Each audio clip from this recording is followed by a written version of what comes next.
Okay, here's the second part to the question. We've now completed our table and we're going to use the value from the end of the table, this one here, the one that we got right at the bottom right hand corner.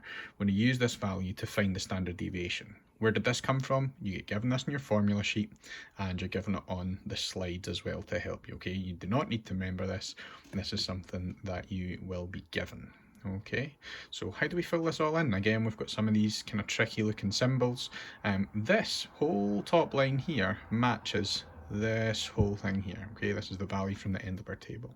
So really simply, the whole top line of our formula just gets replaced with that number that you got at the end of your table. If you remember right at the start, we wrote down what n was equal to. N is just how many numbers are in this list. 1, 2, 3, 4, 5. So we've got n is 5. So on the bottom of it, we have to do n minus 1 or 5 minus 1. So on the bottom of this fraction on the denominator, it's going to go the value 4. We're then going to take the square root of this. We can see the square root here. We're going to take the square root of that. You can make a few mistakes here, putting this into your calculator incorrectly. For me, I would do the 30 divided by 4 first on your calculator, and that gets you 7.5.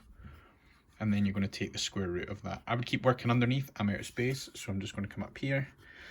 The square root of 7.5 is 2.738, and that goes on indefinitely. And we're just going to round our answer to 1 decimal place just now. So the answer for this one is 2.7, correct to 1 decimal place.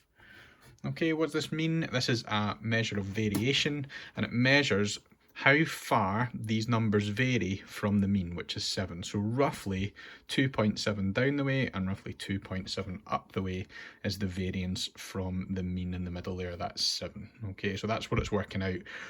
That's not something for you to focus on at the moment. The main thing I want you to practice is getting that table done and then using the values from your table to work through the formula and see if you can get to that final solution. I hope this helps, guys. Keep working hard. Well done.